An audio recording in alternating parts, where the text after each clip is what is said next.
So my name is Mdunduli, and I'm from the Johannesburg Holocaust and Genocide Center, which is part of the South African Holocaust and Genocide Foundation, with our sister centers, the Durban Holocaust and Genocide Center, as well as the Cape Town Holocaust and Genocide Center. So it's a pleasure to be in partnership this evening with the United Nations Commissioner for Refugees and the Center for Humanistic Education. So this webinar, as I said, is in honor of World Refugee Day, which is commemorated each year on the 20th of June. World Refugee Day is celebrated annually to honor the courage, strength, determination of women, men, and children who are forced to flee their homes under threats of persecution, conflict, and violence. The day offers a chance for us to raise awareness of the plight of refugees around the world and the efforts to protect their human rights and dignity. So thank you very much for joining us. I think I'm going to ask for your patience because we are expecting quite a large international audience today. In fact, quite a large audience. So we may begin just a little bit after 7 p.m. South African time due to the number of people that registered for this event. And so it will take us a little bit of time to allow everyone in the Zoom. So please just be patient with us. But in the meantime, I'm just going to ask you, those of you who have already joined us, please tell us where you're joining us from. I'm coming to you live from Johannesburg in South Africa. It would be so lovely to know where people are joining us from. So please use the chat function at the bottom of your screen just to write down the name of the city from which you're joining us and the name of your country so that we know which countries are represented in this event. So please be so kind just to let us know where you're joining us from. I know we're expecting there are people from Israel, there are people from the United States. Obviously, there are people who are joining us in South Africa, from the various cities in South Africa. We have people joining us from Jerusalem. Let me just see. So we have Hindia, I hope I'm pronouncing that correctly. We have Hindia Markovitz, who's joining us from Ohio, from Toledo, Ohio. We have Jill, who's joining us from New York, from the United States, and Mikhail Ezra, who's joining us from Israel, from Jerusalem in Israel. And we have Anna, who's joining us from New Mexico, from Santa Fe in New Mexico in the United States. And we have Ida Faye, who's joining us from Cape Town in South Africa. So already we've got quite a few people. So we have Madin Shakar, and who's saying Shalom from Northern Israel, the Ghetto Fighters House Holocaust Museum. It was very nice to meet you, Madin, for the first time. It's very nice to meet you. And yeah, so I look forward to more collaborations and to more events from the Ghetto Fighters House. I think the events that you've been putting on have been very, very exciting. We have Claudia, who's joining us from Durban. Welcome, Claudia. And Claudia is part of the team that is working very hard behind the scenes to run the event and make sure that it runs very smoothly. So thank you very much. And so for those of you who've just joined us, my name is Mdunduli. I'm from the Johannesburg Holocaust and Genocide Center, and welcome.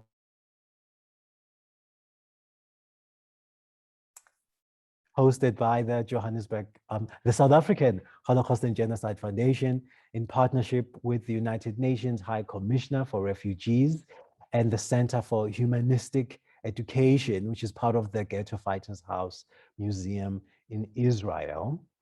I think once we begin the webinar officially, I'll introduce the speakers and the panelists.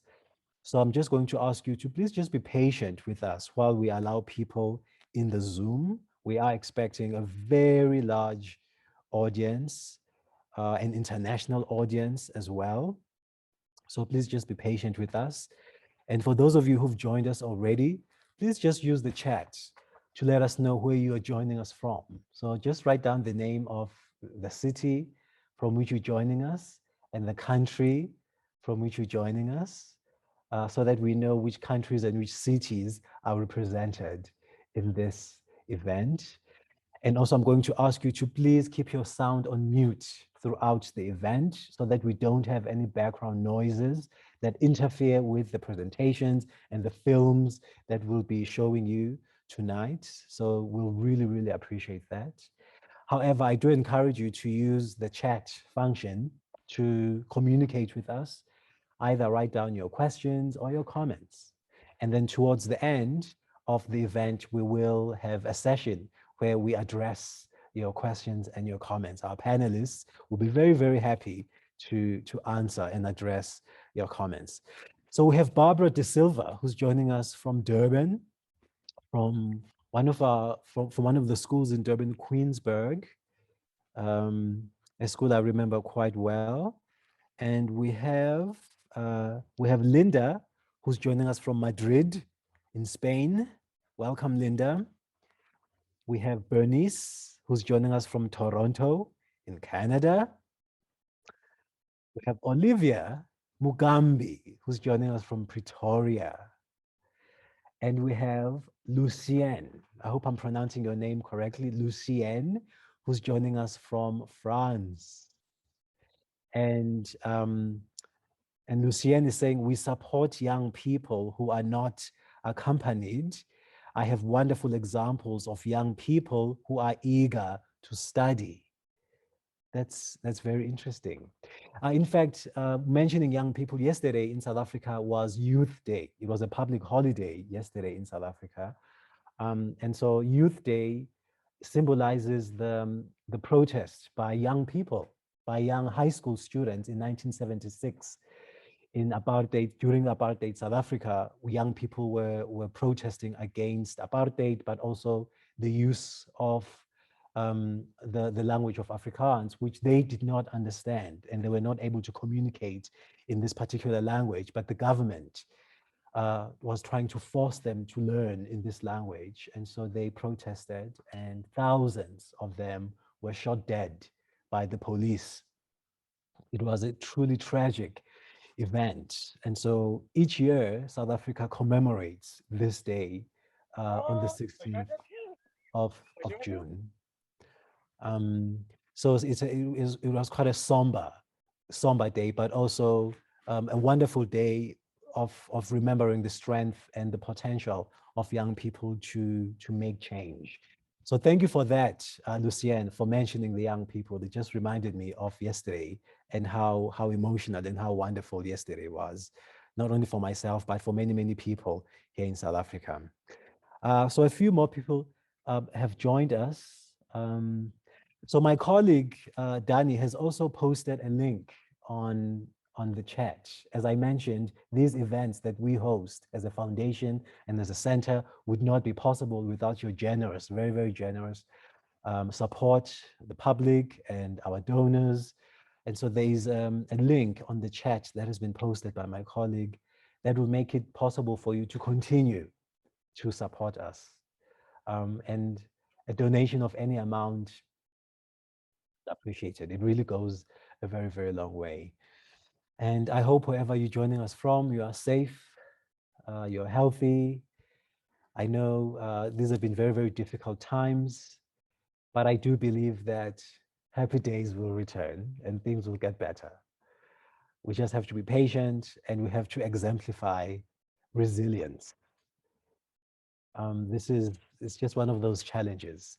So a few more people have joined us. It is 2 minutes past 7 South African time. So I'm just going to wait a few more minutes, maybe 1 or 2 more minutes before I officially begin. We are expecting still a lot more people. It's going to be quite a large turnout today.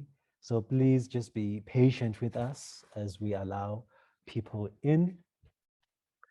So as I mentioned, this webinar is in honor of World Refugee Day, which is commemorated each year on the 20th of June. So to mark this day, this year, we're honored to pay tribute to the story of the refugees of the MS St. Louis The MS St. Louis was a German ocean liner which carried more than 900 Jewish refugees from Nazi Germany in 1939, intending to escape anti-Semitic persecution. But they were refused entry by various countries, notably refused entry into the United States, Canada, and Cuba, just to name those countries. And today we are honored, we are truly honored to be joined by three survivors from the MS St. Louis, who are going to be sharing their stories with us today. We have Sonia Dicemar, who's joining us. We have Eva Wiener, who's also joining us.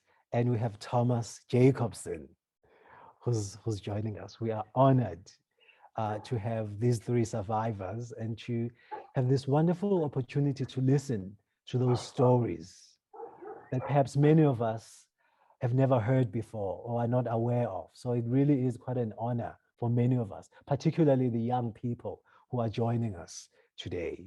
What an honor. We're also thrilled to be joined by the director of the acclaimed 2014 documentary film, Complicit, Robert Krakow. And so this film was absolutely amazing. It tells the story of the St. Louis and explores why the United States denied access to those Jewish refugees escaping Nazi Germany. So that discussion between Robert and the survivors will be absolutely fascinating and an eye-opener. We're also pleased to be joined by Mr. Leonard Zulu virtually, so he will not be with us, but he sent a message, but he is joining us in spirit. Mr. Leonard Zulu, who is representing the United Nations High Commissioner for Refugees. So thank you very much, we are honored for that. Also, we have representatives from the South African Holocaust and Genocide Foundation. We have Tali Nates, who's the executive director and founder of the Johannesburg Holocaust and Genocide Center.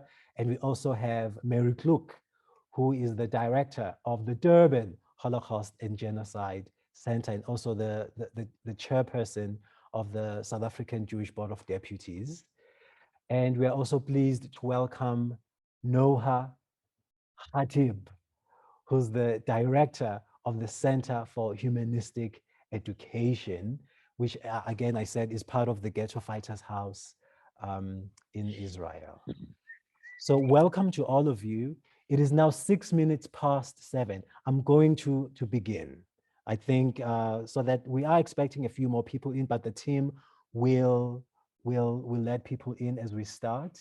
So welcome to all of you. Thank you very much for joining us, for taking time out of your day, out of your evening, good morning, wherever you are, perhaps good evening, good afternoon, because we are an international audience. My name is Mdu Ntuli, and I'm part of the education team from the Johannesburg Holocaust and Genocide Center, which is part of the South African Holocaust and Genocide Foundation. And this special webinar is in partnership with the United Nations High Commissioner for Refugees and the Center for Humanistic Education, which is part of the Ghetto Fighters House Museum in Israel. And this is in honor of Refugee Day, International Refugee Day. And we are honored to be joined by three survivors from the St. Louis, from the MS St. Louis from 1939. We have Sonia Dicemar, we have Eva Wiener, and we have Thomas Jacobson, who will be part of a panel discussion that will be coordinated by Robert Krakow. So at this point in time, I would like to introduce Mr. Leonard Zulu, and he's going to share with us a message to begin this webinar officially. So I'm going to play a video from Mr. Leonard Zulu, who's going to share his message with us.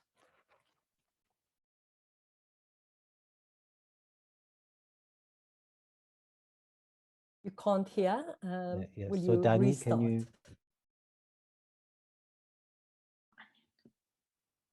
you? World Refugee. Thank you very much for inviting me to this panel discussion to World Refugee Day. And the backdrop of the story of the refugees of the MS St. Louis really epitomizes what happens when international protection is not provided to people who are fleeing persecution.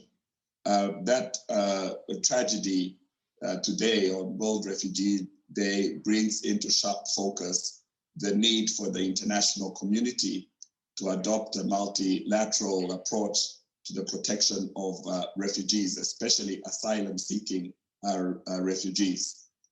I am the representative of UNHCR in South Africa.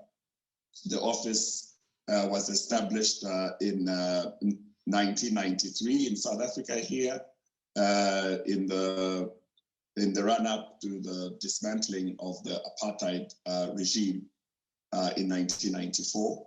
And we were entrusted with supporting the return of South African refugees back home. UNHCR is the oldest human rights organization in the United Nations. It was provided the mandate, it was entrusted with the mandate on December 14th, 1950, during the aftermath of the Second World War, to help millions of refugees who had fled or lost their homes, mainly European refugees. The Refugee Convention, which has its 70th anniversary next month, was born of the collective intention never again to allow people forced to flee to be denied sanctuary. 70 years later, we are still protecting people forced to flee. During our lifetime, we have helped well over 50 million refugees to successfully restart their lives, to seek international protection in other countries, and to be part of the societies in the host communities where they are living. This is, of course, not a moment of celebration, but really calls upon us to deeply reflect on the tragic circumstances that lead refugees to flee their places of origin or habitual residence. In the last decade alone, global displacement has doubled. It is a time to redouble our efforts also to protect these refugees. We are proud of our work as UNHCR and feel privileged to serve the refugees, the internally displaced, and the stateless, together with our partners, especially those who provide voluntary funds in order for UNHCR to discharge its mandate. The 70th anniversary of the Refugee Convention is a reminder to the world to tackle the root causes of displacement. Only concerted international action and political will can resolve new and protracted conflicts and crises. Good governance, the rule of law, is at the heart of ensuring that or preventing people from fleeing their countries. World leaders need to do better in promoting peace and stability if they are to end the vicious cycle of violence, suffering, and forced displacement. For 70 years, UNHCR has been helping people forced to flee. The last 70 years of South Africa's history are also closely interwoven with refugee issues. Thousands of South Africans fled the apartheid regime in the latter half of the 20th century, seeking safe haven across the African continent and beyond. More recently, thousands of foreign citizens who have fled conflict and persecution in their own lands have found safety in South Africa. For more than 2 decades now, South Africa has been an excellent and generous host to refugees. The country's progressive legislation has allowed thousands of vulnerable people to establish themselves in the country and rebuild their lives for themselves and their families. The open door policy that South Africa has meant that From the day that an asylum-seeking refugee arrives in the country, they are included. They are included in health, education, and the social fabric of the country. They can access health services, all public services, including education, which is most important. They have all the rights protected under the Constitution, except the right to vote. Therefore, I would like to commend the government and people of South Africa for having this inclusive approach to refugee protection. Inclusion is vital for us all to stay safe and to keep hopeful. From equal access to healthcare to communities working together for the benefit of all, only collective action towards our common goal will get us through these extraordinary and challenging times. This year, World Refugee Day is all about inclusion. The theme is togetherness. Together we heal, learn, and shine. Only together will we heal from this pandemic and build a stronger community. Only when we all act together do we truly meet our aspirations and expectations. It is important also to underline that this is the second year that World Refugee Day in South Africa and the world over is being celebrated in the midst of the COVID-19 pandemic, which has brought into sharp focus the inequalities that exist in society. But it has also shown us a bright side to humanity, the spirit of resilience, solidarity that refugees have demonstrated within their own communities, that the host communities, the South Africans, have demonstrated towards refugees towards ordinary South Africans, where there has been a strong spirit of solidarity, where people have come together to help each other. Neighbors have shared food. Neighbors have supported each other from evictions, from helping each other to pay utility bills by putting their resources together, paying rent and paying electricity and water bills. UNHCR has done a small part. The government has done a very large part of this. The Solidarity Fund that was established to support everyone that lives in South Africa to cope with the shocks that the COVID-19 pandemic brought upon our society. COVID has put a strain on healthcare, schools, and our communities. We have all had to do our part to keep each other safe. Despite the challenges, refugees and displaced people have stepped up. Here in South Africa, refugees are our neighbors. They are also our doctors, our fellow students, our sportsmen and women. They are the ordinary person next door to us. They are the person that we stand next to in the queue to get a taxi to go to work. They are the workers that work in our factories, in our restaurants, in our shops and industry. Refugees in South Africa are like you and me, and together we can achieve anything. During COVID-19, we have all done our bit to keep each other safe.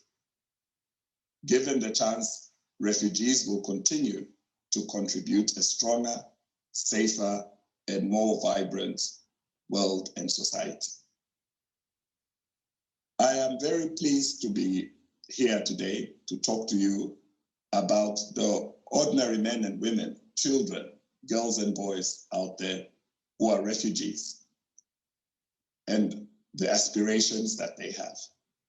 Importantly, when I go around and talk to refugees, they talk about their hope and expectations to be strong contributors to the development of the communities that they live in. They would like to go to primary school, they would like to go to secondary school, they would like to go to university universities and colleges. They would like to find a job. They would like to earn a dignified income. They would like to be part of the community. They would like to be able to educate their children and to be able to support their relatives who are sick.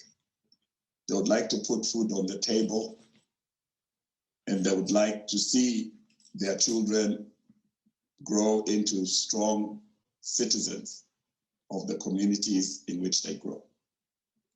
Therefore, I call upon you to include refugees, to adopt the spirit of togetherness, to look out for your neighbor who may be a refugee today, but also look out for your neighbor who today is not a refugee, but tomorrow they can be a refugee. I can be a refugee tomorrow. Any one of us can be refugees tomorrow. So thank you very much, and I wish you all a reflective World Refugee Day. Thank you very much.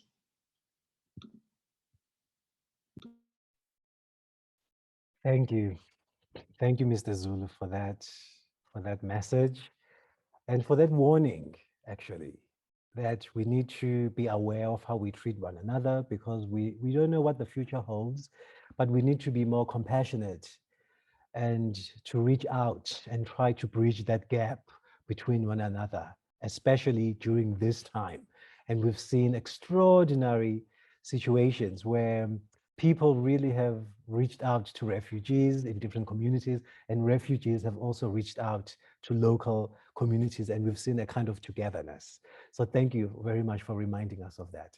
And so now I would like to introduce and present another partner that has made this event possible, and that is Noha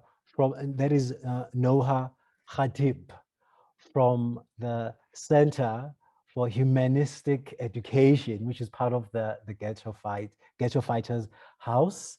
The Ghetto Fighters House was actually founded in 1995, and it really has broken new ground in its approach to Holocaust education and in its unique education activities, teaching Holocaust as a historical crisis that invites us to explore social and human dilemmas of a truly universal nature.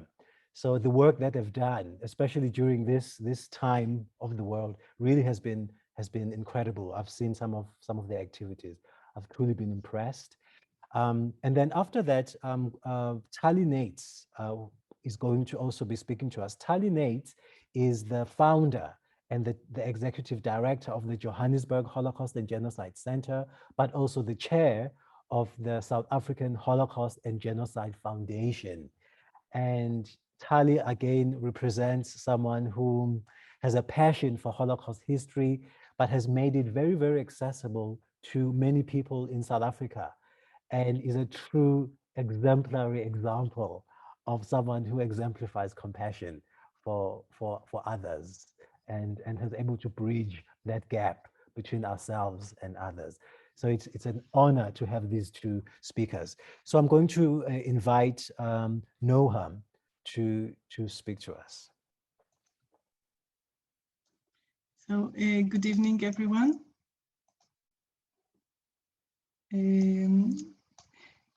So dear distinguished guests, it's really an honor to me to take part in this important event tonight. As the director of the Center for Humanistic Education at the Ghetto Fighters House Museum, I believe in the importance of educational work that promotes humanistic values and undertake every effort to promote these values, as they are essential for our community here in Israel, and as well for all human beings in every part of the world, as part of our bigger humanity society. The mission of our Center of Humanistic Education is to allow and enable many, many different stories and narratives to become part of the society's discourse. The aim is to make every story to be heard, and through that allow the storyteller to begin his inner process of healing, and at the same time the listeners are enabled to learn to connect to what is being told and feel empathy as human beings. The Ghetto Fighters House Museum has, as an educational institution, is highly aware of the importance of the refugee crisis around the world and its complexity for us, especially here in Israel. 1 year ago, the museum hosted an exhibition that dealt with this important topic, and it encouraged many meaningful discussions with our group that visited this exhibition, and it was a great opportunity to talk about the value of humanity. Tonight, I'm very happy and honored to be part of this very honorable event that invites us all to listen, to discuss, and to deepen our knowledge about such an important story that, alongside to its great sadness, it also shows rays of hope. I wish for us all to experience a meaningful time together, although we are communicating through these screens, but still. And I hope that we will all have the privilege to be, to hear, to present more, and be aware of more stories that haven't been told yet. I hope this event will be only a starting point to many more opportunities in which we can meet, exchange stories, and get connect together. Thank you very much for having me tonight, and I'm very looking forward to having this experience together with you. Thank you. Thank you, Noha, so much. And welcome everyone to this special World Refugee Day event. It's also the anniversary of the tragic return to Antwerp of the St. Louis on this exact day, 82 years ago, on the 17th of June, 1939. And that is why we chose today for this event. Of course, it is really important for me to pay homage to all the dear Holocaust survivors that are joining us today from the United States, from South Africa, and from other parts of the world. It is also an honor to partner with the UNHCR, the UN Refugee Agency in Pretoria, and thank you to Kate Pond for this connection, and to Representative Leonard Zulu for his very actually sad at times words. It is wonderful to also partner with the Center for Humanistic Education at the Ghetto Fighters House. And Medin Shachar, thank you for your partnership and friendship. And Noah Khatib, thank you for your powerful words. It is wonderful to see many of our supporters, our volunteers, Board of Trustees members, directors, and staff of the 3 centers in South Africa, in Cape Town, in Durban, and in Johannesburg. And of course, a special mention of Gerald Diamond, the chairman of the South African Holocaust and Genocide Foundation Board of Trustees. And of course, what an honor to welcome our guest speakers today, the St. Louis survivors, Sonia Dicemar, Eva Wiener, and Thomas Jacobson, and film director Robert Krakow. And I'm so happy that many teachers and colleagues, and even people who are seeking refuge today are joining us to this important commemoration event. This year actually marks the 27th year after the end of apartheid and the transition to democracy in South Africa that we all celebrated. However, our painful past does not necessarily mean that South Africans are now immune to racism or to prejudice.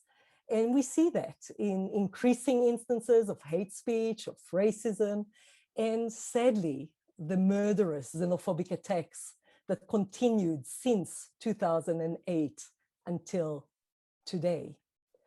The South African Holocaust and Genocide Foundation is an association of 3 Holocaust and Genocide centers in Cape Town, Durban, and Johannesburg. And all 3 centers are spaces of memory, of education, and where lessons for humanity are learned from the history of the Holocaust and the 1994 genocide in Rwanda, as well as other instances of genocide in the 20th century. We explore the connections between genocide and contemporary human rights violations in South Africa. And we urge all to understand the consequences of prejudice, of racism, of anti-Semitism, of xenophobia, and of othering.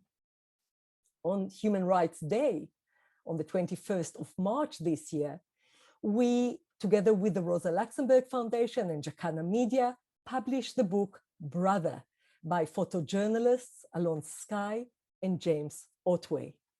The book covers the past 12 years of deadly xenophobic attacks in South Africa against refugees and asylum seekers.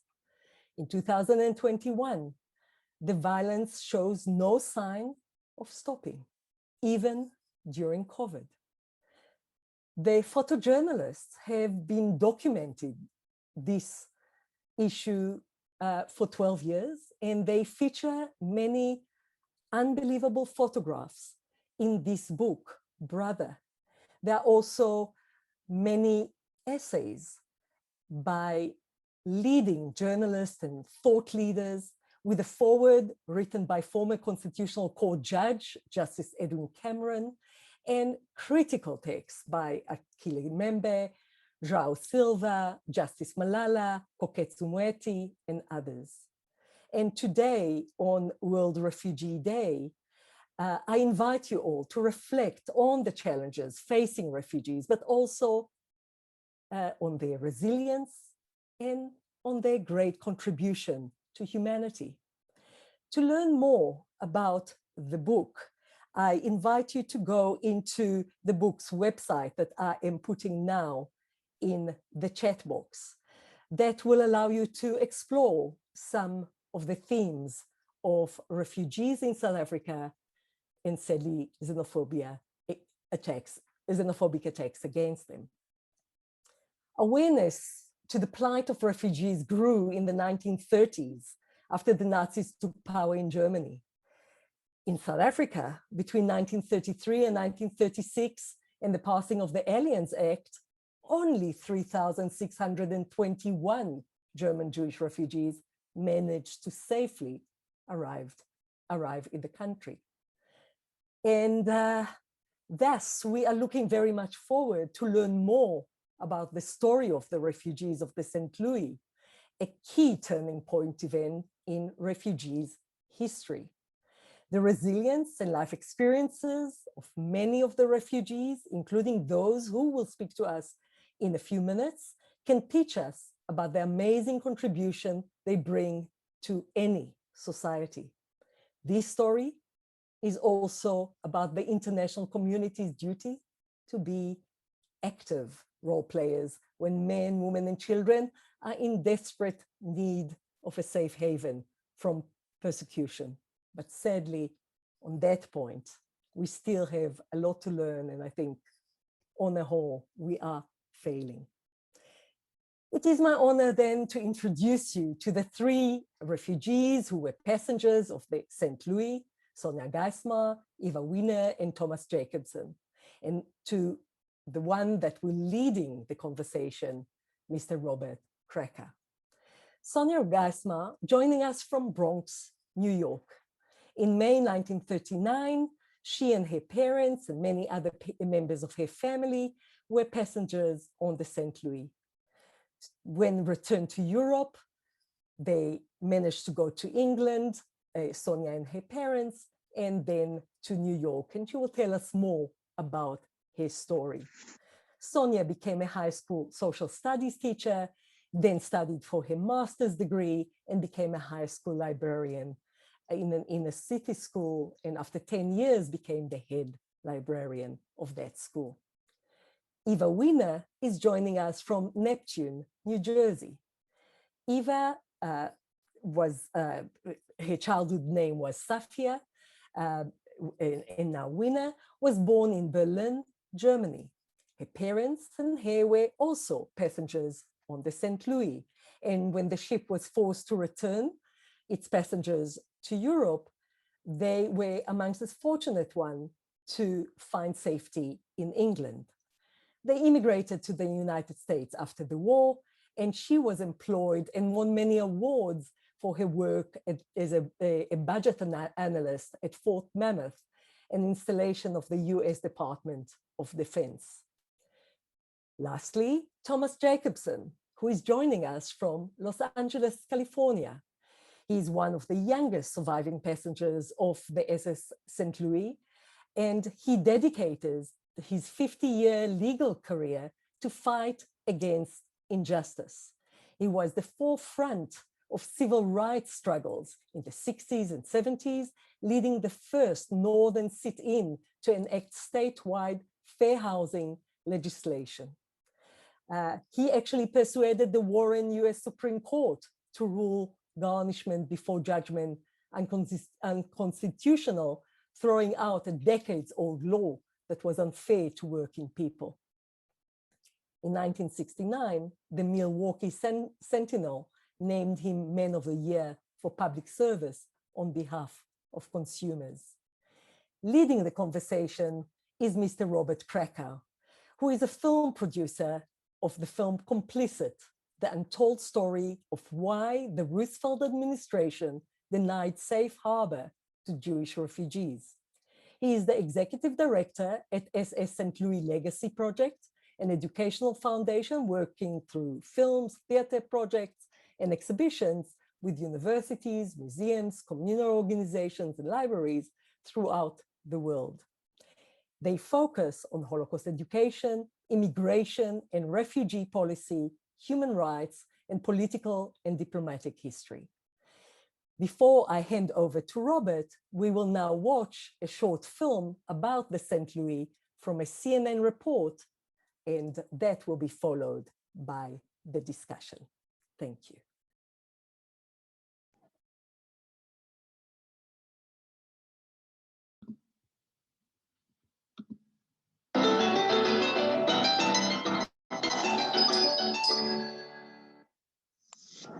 The 70th anniversary of an infamous voyage. In 1939, the SS St. Louis, a German ocean liner, sailed to the U.S., hoping to find homes for German Jewish refugees, but they were denied entry.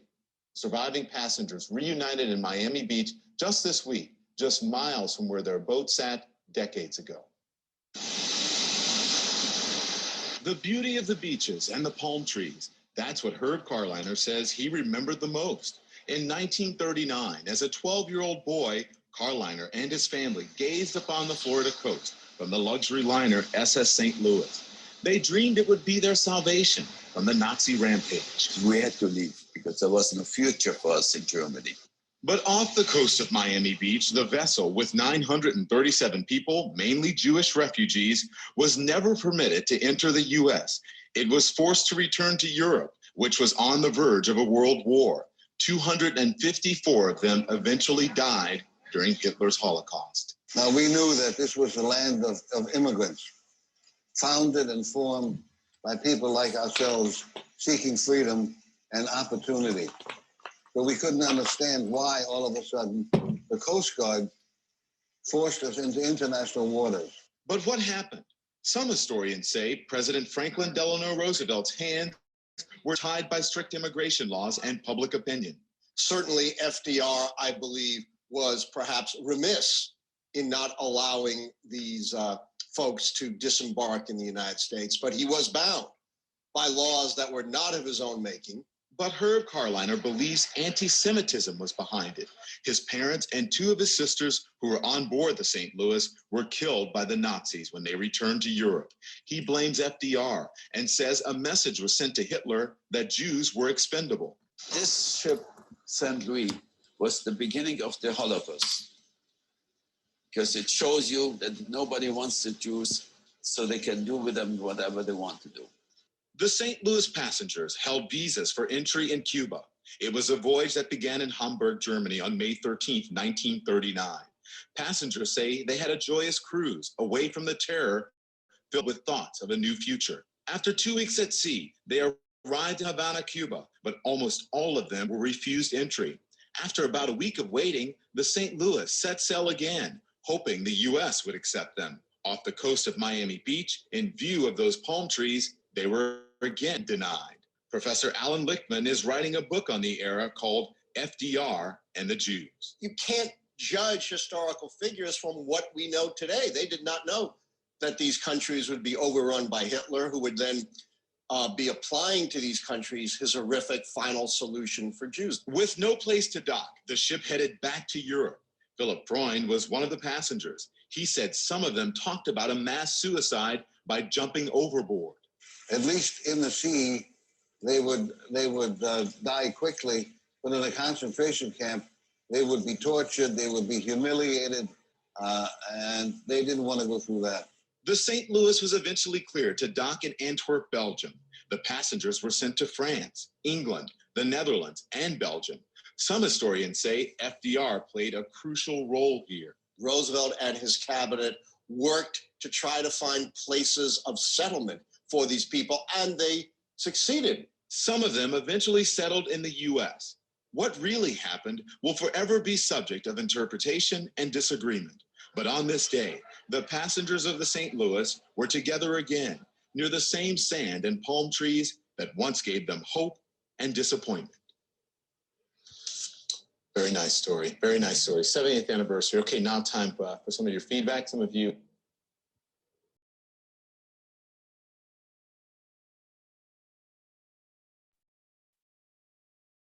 Robert, the floor is yours if you can unmute yourself. Okay, thank you, Tali. And let's see here. And thank you to the South African Genocide Foundation, the UNHCR, the Ghetto Fighters House Museum, and the Center for Humanistic Education. We feel very privileged to be here today and to bring our St. Louis program to commemorate World Refugee Day. In his remarks last year, Mr. Leonard Zulu spoke about the resilience, strength, and fortitude of refugees. The surviving passengers of the St. Louis refugee ship, who will be sharing their stories with you, are an outstanding example of the refugees' ability to overcome insurmountable obstacles and then go on to make extraordinary contributions to society in all fields of human endeavor, including science, medicine, law, religion, education, social, and communal work. We shall hear from our distinguished guests momentarily. However, before I do introduce them, I want to discuss how the saga of the St. Louis became a great propaganda victory for Adolf Hitler and the Nazi regime, and what universal lessons can be drawn from this event that took place in the spring of 1939. As was said, the St. Louis left Hamburg, Germany on May 13, 1939. The 937 passengers were bound for Havana, Cuba. Once arriving in Havana Harbor, they were ultimately denied safe haven by the Cuban authorities. The captain steered the ship to the coastline of Miami, Florida, and together with the passengers, they pleaded with the US government to be granted safe haven. Their desperate pleas were denied.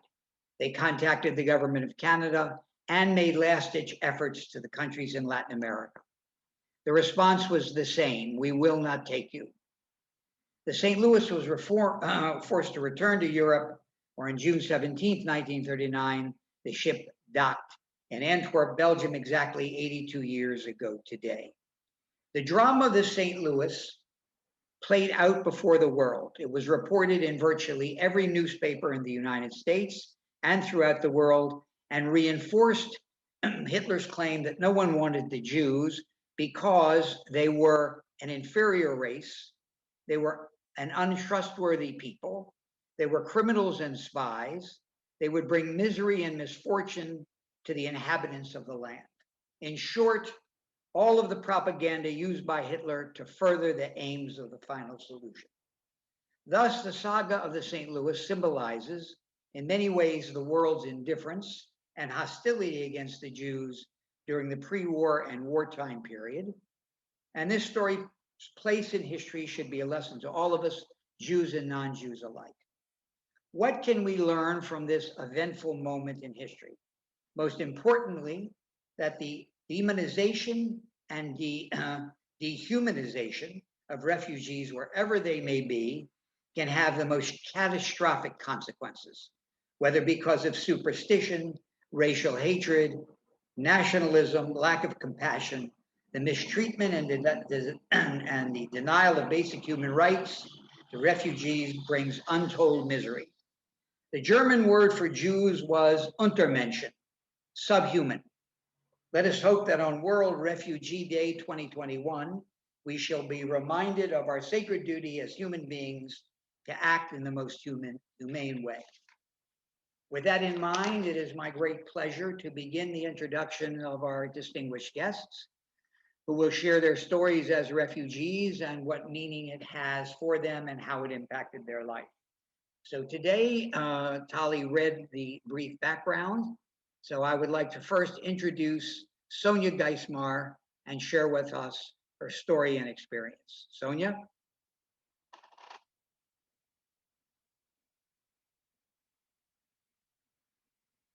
Sonia, please unmute yourself.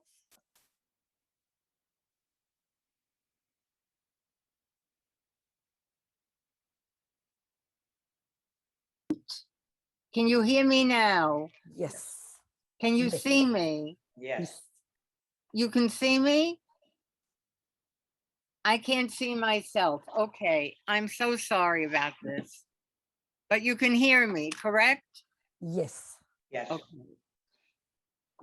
No one leaves home unless home is the mouth of a shark. This is the first line of Warsonshire's poem, Conversations About Home. In my case, the shark was Nazi Germany, which by federal, state, and local legislation imposed political, economic, and social restrictions on Jews to make it untenable to continue living in the country that had been their home for generations. Kristallnacht took place on November 9th to 10th, 1938, starting with incarcerating Jewish male adults, a rampage of setting fire to synagogues, and invading and terrorizing Jewish homes. As a 3-year-old child, I remember Nazis invading our home, throwing contents of drawers on the floor, breaking dishes and crystal, and destroying my parents' down quilts, sending down all over the room. When I saw a torn photo of my father, who was taken away that morning, I thought he had died. Kristallnacht, the night of broken glass, made it crystal clear that Jews were in the mouth of the shark. After 5 weeks of mistreatment and starvation in Dachau, my father was released on condition he leave Germany as soon as possible. In the frantic rush to leave Germany, my parents, grandparents, and 2 great aunts found passage on the St. Louis to Cuba, our supposed safe haven until our visas to the United States were approved and our quota numbers would be called to enter. Unbeknownst to us, the regulations to enter Cuba were changed. Our purchased landing permits were rescinded. Now, visas authorized by the Secretary of Labor and State, plus a $500 bond per passenger, were necessary to enter the country. Denied entry and ordered out of Cuban waters, Captain Gustav Schroeder sought refuge from the United States. We were so close to the coast of Florida that we could see the palm trees and beaches. Both the US and Canada denied entry. The ship was ordered to return to Germany. The desperation and anguish of the passengers was so intense that the captain created a suicide watch patrol. My father joined the committee, and the captain was thoughtful enough to write letters of gratitude to its members. The letter, treasured by my parents, is now displayed in my home. Captain Froda was a moral and righteous Christian and was honored posthumously by Yad Vashem as righteous among the nations. Fortunately, the Joint Distribution Committee, the JDC, which is still in existence today, negotiated agreements with Belgium, Netherlands, France, and Great Britain to accept the passengers so that we would not have to return to Germany, never to be heard from again. My family, as I said, a group of 7, was fortunate to be assigned to disembark in Great Britain. World War II broke out just a few months later, and the Germans soon overran their Western neighbors. Quaker Society housed us with Mr. and Mrs. Lee in London, where my mother became the chef for the boarders. Mrs. Lee taught me my first English nursery rhyme, Baba Black Sheep. After 8 months, the JDC informed us that we could emigrate to the United States. Escorted by a convoy, we arrived safely in New York City on February 11th, 1940, a few days before my 5th birthday. I can only imagine the uncertainty and apprehension mixed with relief for being safe that my parents faced being immigrants. We lived in a 5-story walk-up building of 20 apartments. My grandparents and an uncle lived with us. My mother, who had household help in Germany, worked as a domestic for a short time until her English improved. Then she worked in a factory and subsequently as an office worker until my sister was born. My father, who owned a business in Germany, started off as a night watchman, then became a fuller brush salesman, which the fuller brush salesman went door to door to sell their wares. I think the company is still in existence today. I don't know if it's an international company. But eventually he started his own business as a personal shopper. My grandparents took care of me while my parents worked. As a young child, I wasn't aware of the difficulties and obstacles my parents had to deal with in building a new life. I didn't feel deprived or that we were poor, although we were. There was food on the table and I felt secure. I had a few outfits for school and another one for Saturdays. My mother believed in the quality of clothes rather than the quantity.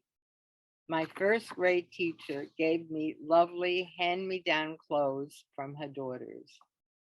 I remember my parents' unattractive bedroom furniture provided by Hayas, which is still doing a good job today throughout the world. This furniture was in sharp contrast to their former furnishings, but within a few years, that bedroom set was replaced and a credenza designed to fit our small living room was purchased. We still have both of these furnishings. I felt quite alone in my first years in New York. I remember being asked by friends how I could be German and Jewish.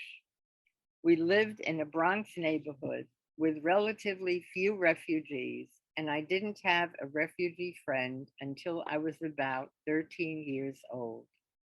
Most of my relatives lived in Washington Heights in Manhattan. Their neighborhood was referred to as Frankfurt on the Hudson.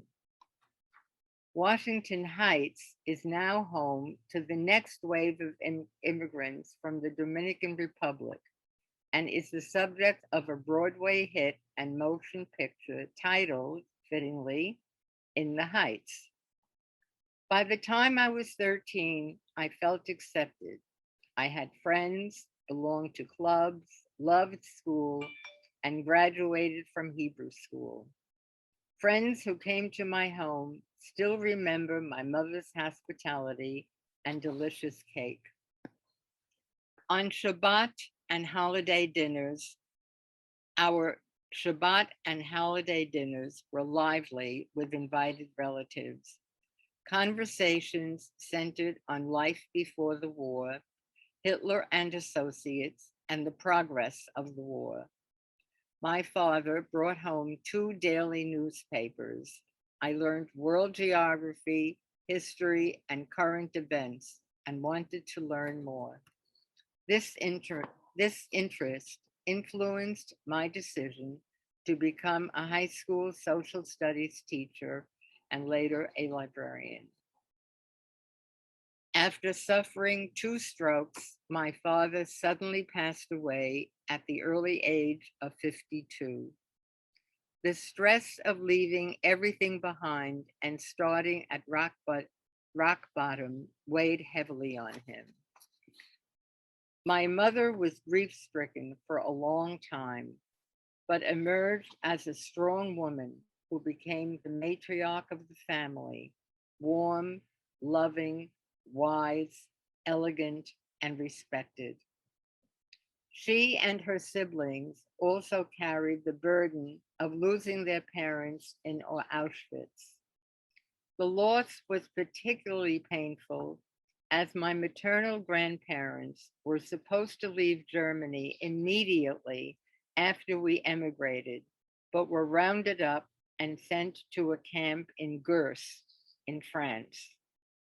They were caught in a maze of bureaucratic paper walls that prevented them both from emigrating and immigrating.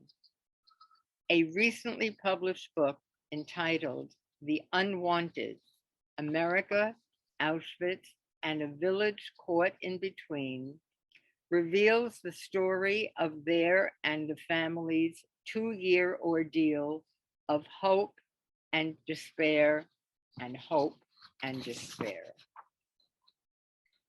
My parents made so many sacrifices to rise to the middle class. They supported my desire to attend college. After my father died, my mother took over his business and insisted that I continue my education. My parents created a loving and comfortable home for us. In turn, my husband, who was also a German refugee, and I were influenced to be proud Jews, true to our religion, and taught our 2 devoted children to be faithful. I'm also grateful to have 5 loving grandchildren, 3 in Israel and 2 in New York. My extended refugee family lives or lived in the United States, Israel, Great Britain, Australia, Uruguay, Shanghai, and yes, South Africa. We have had 3 family reunions to keep our bond and heritage together. For the past number of years, I've given lectures in schools, colleges, community centers, and synagogues. And of course, I participate in the St. Louis Legacy Project. We were most fortunate that the mouth of a shark led us to fulfilling and good lives in the United States, where we could make contributions to the well-being of American society. Thank you for your attention. I'm sorry you couldn't see me. Thank you very much, Sonia. And it's with great pleasure I now introduce our special guest, Eva Weiner. Thank you, Robert. I saw you, Sonia, and you're beautiful as usual. Oh, you could see me? I can't, I have a blank screen practically. I don't know what happened. Am I visible? Yes, I can see myself as well. Okay. My story is very similar to Sonia's in that my parents and I were fortunate enough to go to England.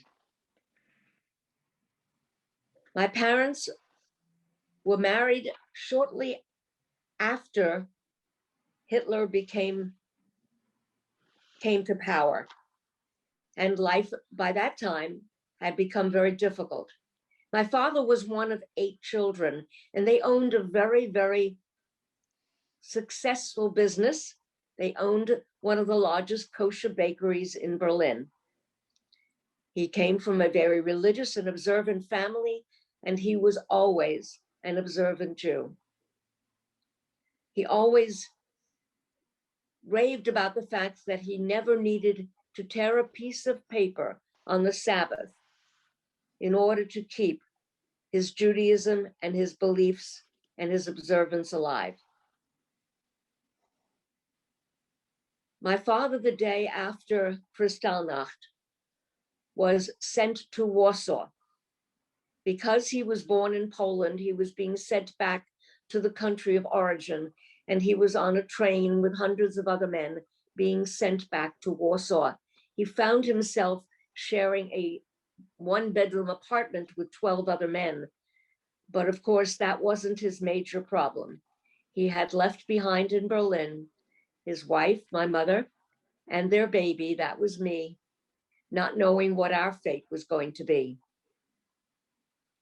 My mother's 2 sisters and 1 brother, who had already left for Havana, Cuba, were found in Berlin, basically standing on lines for hours on end at every consulate and every embassy imaginable, begging and pleading for visas to leave the country. My mother was able to obtain a visa to Siam, now of course Thailand. Therefore, she now had evidence that she had means to leave the country. My father then was able to make his way back from Warsaw to Berlin on the condition that they leave the country immediately. But in the meantime, she had already sent money to my uncle in Cuba, asking him to purchase a visa. While my father was traveling back from Warsaw to Berlin, the papers for Cuba came. So given the choice of going to a place like Siam, which was a 3rd world country and obviously not as enticing as a place like Havana, Cuba, my mother's choice was easy to make, and she was able to book passage on the MS St. Louis. My father, when he was taken out of Berlin, had left behind 3 major businesses. We were quite well-to-do. We were very comfortable in our home and in our livelihood. My father owned a boot factory. Ironically, he was making boots for the SS and for the police. He also owned a trucking company. And he also owned one of the first registered taxi cabs in Berlin, as well as having a part ownership in the family bakery. By the time Kristallnacht had come, my father's brother, his parents, and 3 sisters were upset with what was happening, and they departed Germany and went to Palestine, before Israel, of course. The rest of the family, my father's 1 sister, saw the writing on the wall and decided to put her 1 son on a Kindertransport for England. But she decided to stay behind and run the bakery so that after all this nonsense was going to be over, and that's what she called it, nobody's going to follow this madman called Hitler, and it'll all blow over very quickly. By that time, everyone in the family will be able to come back and she will have maintained the bakery. Sadly to say, that was not to be. She was taken to Auschwitz and perished there. One sister and her husband and the baby went to Belgium and found a safe haven there for the time being. As a matter of fact, when the ship came back to Antwerp, Belgium, my aunt, her husband, and the baby were on the dock to greet us. Unfortunately, their fate was not to be good. They also perished in Auschwitz. We were the fortunate ones. Of all the four countries, we were permitted to go to England. I did not, unfortunately, be able to leave England before the war was over. So we did not leave England until 1946. My parents decided, rather than go to Palestine, to my father's family, because Palestine was also in a state of flux, and not yet Israel, not yet having won its independence. And my mother's two sisters, fortunately, had been able to get passage to the United States. So my mother won the discussion. We decided, or they decided, to come to America. We arrived in America on a holiday weekend, Memorial Day weekend, at the end of May. Unfortunately, as was often the case, there was a dock strike, and we weren't able to disembark in New York. It was frightening for my parents, remembering what happened to us in harbor of Havana. But fortunately, the strike was over, and after the weekend, we were permitted to disembark. And we settled in Queens, New York, but spent much time in a place called Belmar, New Jersey, a lovely seaside resort. I later married a man from Belmar, New Jersey, and have since lived my life in or at the Jersey Shore. I did work as a bookkeeper for many years, and then took a position for the American Department of Defense as a budget analyst. And I felt that I was serving the country that finally decided I was not going to harm the United States, but welcomed me in 1946. I am living at the Jersey Shore to my wonderful husband and my two wonderful daughters and two incredible grandchildren. And I'm grateful for the difference of laws that permitted me to enter America in 46 that denied me entry in 39.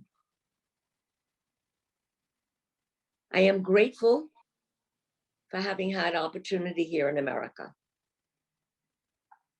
But the story of my parents' immigration to not only England, but to America as well, was extremely traumatic. In England, my parents knew no English. It took quite a while for them to be acclimated. I did not speak English until I was 5 years old, until I was enrolled in public school in England. My language at home was German and Yiddish. And my friends, since we lived in a immigration community, even talking to my friends was in German and Yiddish. Coming to America was another awakening. My father was an extremely ambitious, and hardworking man. He decided, after working as a baker for a while, and then not being able to be Sabbath observant in doing that, he started his own delivery business or trucking, just using one little truck and one man at the wheel, built a very nice, comfortable trucking business. Immigration was difficult, uprooting us from Germany, England, and then to the US had its toll on my parents. Now, I am fortunate in the fact that I was only 10 months old when we boarded the ship. And of course, I do not have any conscious recollection. But my parents were very, very sharing. And I knew about the trip. I knew all about the traumas that they experienced. They shared that. And I was not even aware of the significance of the ship until I was not only an adult, but married, when the story of the St. Louis finally came to light. How this ship would become a symbol of what the Nazi Party was going to do to eliminate unwanted cargo of Jewish passengers and eliminate the Jewish people. But of course, we know it didn't remain only with Jews. It went on to pick on and destroy other cultures, other religions, anyone that was different. And when I speak to children, and I do all the time, I explain that this was always a product of the festering of hate, bigotry, prejudice, anti-Semitism, if allowed to grow, can become another Holocaust.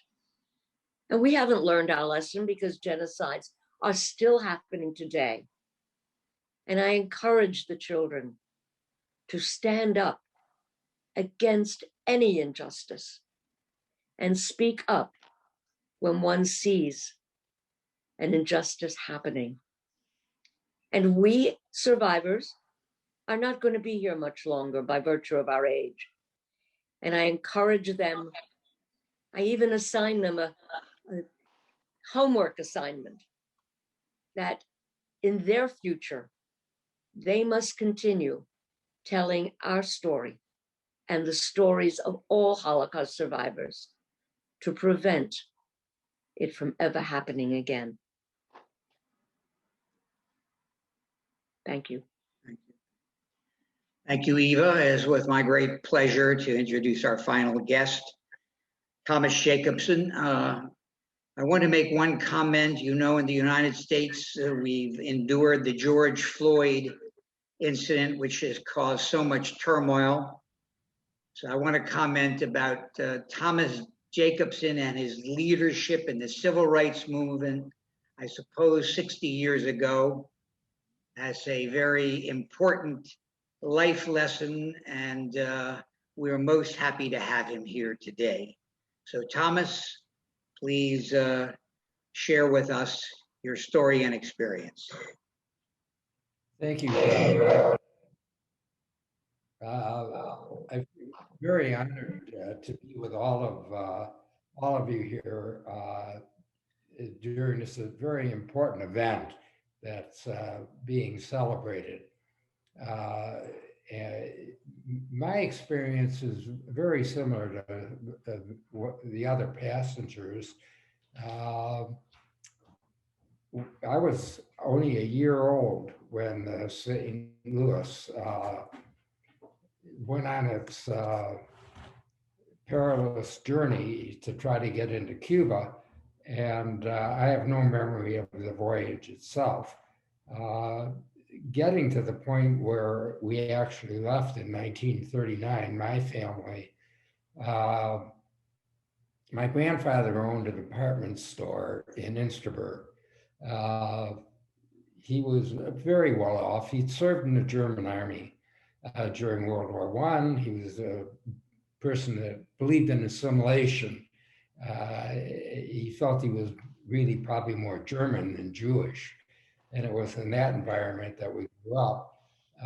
In 1935, when the Nuremberg laws were enacted, my parents knew what the handwriting on the wall was going to be, and they made their application for quota and getting a visa into the United States. But our number didn't come up until November of 1939. So we weren't able to get into the US and get out of Germany. So 1938, when Kristallnacht happened, again, my father was put in a concentration camp in Dachau. It was a very, very traumatic experience for him as well as for my mother. Once he was in Dachau, I was a year old. Well, not even, I was 6 months old. And then I have a brother that was 5. She had to figure out what happened to my father. And she went to the SS and determined that at that time, what they were doing was they were justifying the arrest of all the Jews as being for their own protection. So she was told basically, in order for him to get out of Dachau, then we would have to show proof that we were going to get out of the country. At that time, Hitler's policies were kind of in conflict with one another. He wanted desperately to get rid of the Jews, but at the same time, he enacted laws that fleeced the Jews out of all their money if they were going to leave the country. When we left, we only had 10 marks. That was like less than $10. That's all. Everything else was taken by the German government. So when we left, we ended up in Holland. We were in High-Plaat, and then when our number came up, we went to Westerbork, and from Westerbork, we left and went to the US. We got here in 1940. Again, we were very fortunate. I mean, number one, to get out of Germany in the first place, and number two, getting out of Holland before May 1 when Hitler invaded, and then all the Jews that were still at Westerbork where we were, they were sent back to the gas chambers in the east. My experience in the US, again, very similar to what Eva and Sonia were talking about. It was very difficult for my family. We had no money. We were really at the mercy of our sponsors. They had a factory. That's where my father, who couldn't speak English, he originally started working in the factory until he learned English, and then he went back into what his real occupation was in sales. He started working at Penny's in Milwaukee, and then Milwaukee is where I grew up. I'm in Los Angeles now, but I grew up in Milwaukee, Wisconsin. Milwaukee was the most hyper-segregated city in the United States at that time. There was just terrible conditions for the Black community. As far as our family was concerned, when my father went to Penny's, he was fired as soon as they found out he was a Jew. That's even in the United States that kind of thing was happening. Then he went to work at Sears, and he eventually went back to Penny's. He became the top salesman in the United States in the Penny chain. And on the most busiest day of the year in sales in department stores, the day after Thanksgiving, he had a stroke and he died. He was 50 years old. So at that time I was 12, my brother was 17. My mother, she really was the rock in the family, just as she had been in Germany. After my father was in Dachau, he was a basket case, and she really had to take over taking care of the decisions that had to be made for our family. She worked in the United States, very difficult. She had money in Germany, very wealthy family. She had nothing in the United States. She ended up having to work. That's very difficult when you come from money and you end up with nothing. She worked in sales. She had her own business, Fashions, during the war, where she made clothes for youngsters. And after the war, she continued working. I started working when I was 13. I worked as a janitor's assistant. I worked as a garbage collector in the village that I lived. During the summers, I worked on a farm. Basically, my brother was a cab driver. He sold papers on a newspaper corner, and he ended up being a dentist. I ended up being a lawyer. I went to Madison, Wisconsin to get my degree in law. That's where I really learned about human rights issues, because Madison is a hotbed of radical activity for young students that want to fight to make the world a better place to live. And there were lots of action going on in Madison against injustices that were prevalent in our country at that time. I became actually the head of our civil rights organization at the University of Madison, and I led several demonstrations. One was I was asked by the head of the NAACP to work on Wisconsin having terrible, terrible discrimination problems in housing against African Americans and Jews. You know, we still had restrictive covenants at that time that restricted where you could live, wouldn't sell to Jews, wouldn't let Jews in country clubs.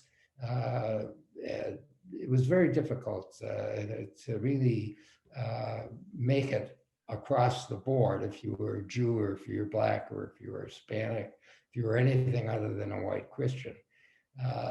So the struggles we did in Madison were basically, we took over the state capitol. In a sense, what we did was we walked in with folding chairs, sat in front of 16 pillars, and wouldn't leave the Capitol until fair housing bill was enacted, that people tried to vote on it.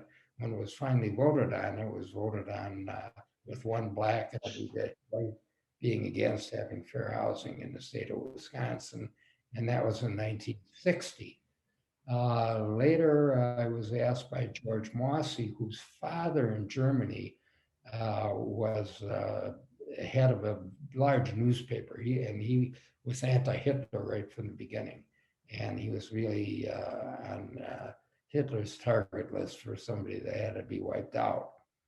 Mossey was head of the history department at the University of Wisconsin. A swastika was painted on the pier of a Jewish sorority. And he wanted me to investigate and find out who did it, which was a fraternity next door. The university wouldn't do anything about punishing the fraternity because we didn't know the names of the person that actually painted the swastika, though we knew that the fraternity did it. So there were lots of problems. We had one with in Madison where Jews and African Americans couldn't get membership in a certain club that was very important to be part of if you wanted to be part of the power structure in Madison. So we fought against that restriction. Once I became a lawyer, that would have been 1962, my first practice, I went in and started a law firm with an African American who had been the head of the NAACP in the state of Wisconsin. He and I had the first integrated law firm. In the 1960s, I represented all the hellraisers in civil rights in Wisconsin. I had Father Grappi, who was like Martin Luther King. I had Dick Gregory, who was a famous comedian in the United States. Everybody that got arrested. We had housing marches against discrimination. and I represented all the people that got arrested during the housing marches.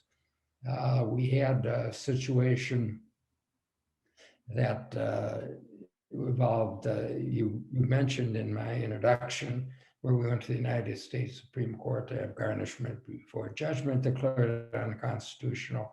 We also went to the United States in another case where the Supreme Court ruled another law unconstitutional that involved my client that had been arrested during the housing marches for the Grappy. So we had been twice in the US Supreme Court, and both times we were successful.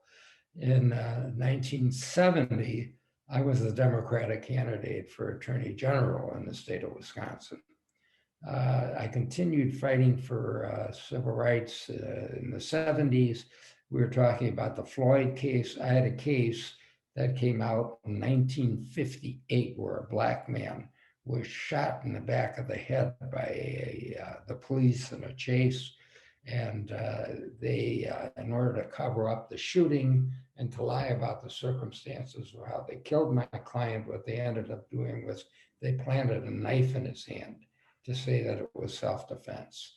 There was a grand jury, the inquest, they covered it all up.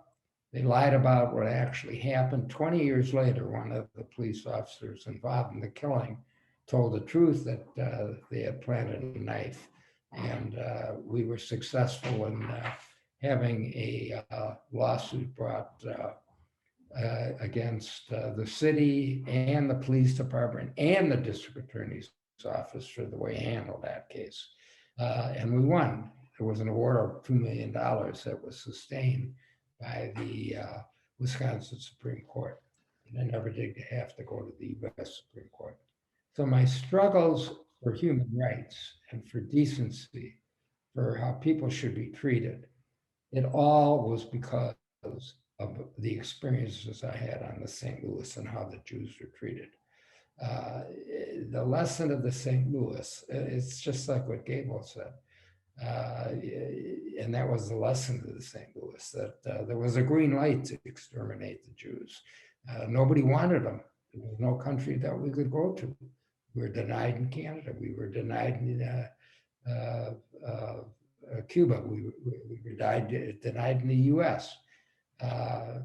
All of us that are survivors, thank God that we were spared and that we were given the opportunity to continue our lives and to make contributions to make a difference.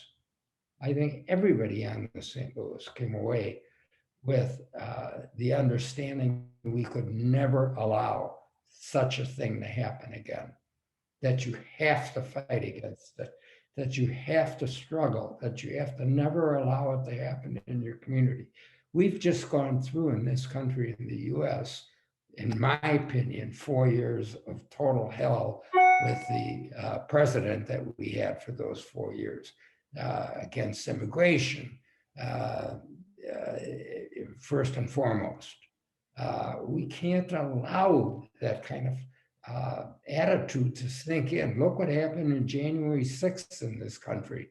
We had an insurrection to take over the state capitol of the United States by supporters of the president, the ex-president. And now we have a party, we have a two-party system here, Republicans and Democrats, and the Republicans in this country have taken, they won't allow a commission to investigate what happened on January 6th, and they're trying to destroy the right to vote for people. Democracy is imperiled by what's happening in this country.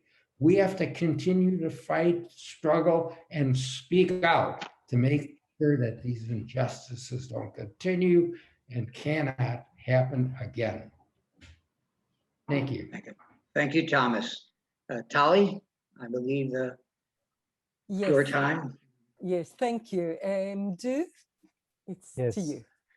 Thank you. Thank you, Tali. Thank you, Robert. Thank you, Sonia. Thank you, Eva. And thank you, Thomas. And thank you, Noha, as well.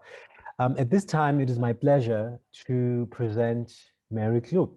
Mary Kluk is the director of the Durban Holocaust and Genocide Center and also the national president of the South African Jewish Board of Deputies. And Mary will speak to us, but also we'll open the session to address the questions that many of you have and perhaps the comments that many of you have. And before I hand over to Mary, I'd just like to invite people to begin posting your questions and your comments on the chat. So Mary Klug is an old friend, so it's a pleasure to see Mary again. So over to you, Mary. Thanks, Mdu, and thank you to everybody, particularly our partners. Wonderful session and very thought-provoking speakers. Thank you to our speakers, to Robert Krakow. I've been to webinars with you before, and your commitment to this history of the St. Louis and is absolutely inspiring. Thank you so much for the work that you do at your foundation to make sure that governments are held to account even today, or the attempt to hold governments to account is not lost in the endeavors that you pursue. I particularly wanted to thank Sonia, Eva, and Thomas for their extraordinarily poignant testimonies. But not only were they poignant, they were so inspiring. I found it personally extraordinary that people who have overcome, insurmountable obstacles, your families went through so much, and yet each one of your testimonies was filled with so much gratitude for what you have today and what you've been able to overcome, and how you've been able to make such significant contributions to your society and to the upliftment of human rights. And in Thomas's words, to being an upstander. As we in the education programs at our 3 centers, the essence of our work is to encourage young people to stand up and to speak out against injustice. As we know, on this World Refugee weekend, World Refugee Day weekend, which is on Sunday, the 20th of June, refugees are experiencing untold misery. And to quote the UNHCR, it's our sacred duty as human beings to act in a humane way. I would like to just refer to Romeo Dallaire, who spoke in referencing the tragic genocide against the Tutsis in Rwanda. All humans are human. No humans are more human than others. I do want to refer to the chat, but I'm very conscious that we are at 8:30, an hour and a half, and so the program is going to have very little time to address all the questions. But I do want to refer to the substantial comments around how mankind has a short memory and how we need to not make the same mistakes. Arvind Gupta is saying the bane of mankind is its short-term memory.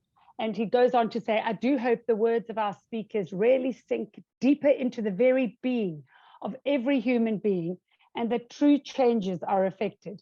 I salute the survivors of the enormous tragedy that was the Holocaust.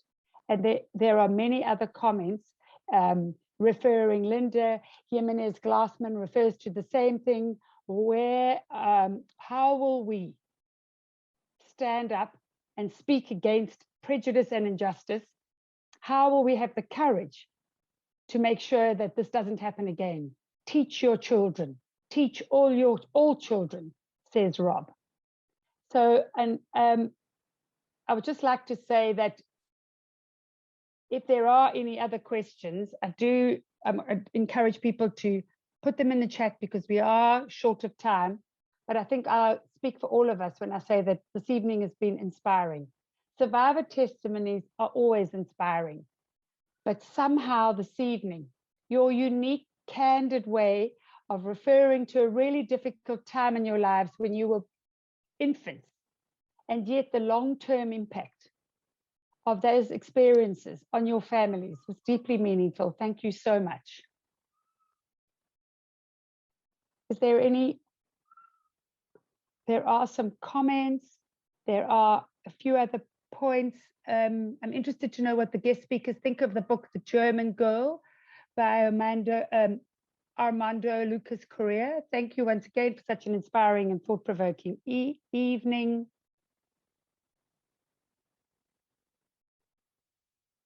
Thank you all so much for attending. Philip Kravitz references the establishment of the State of Israel.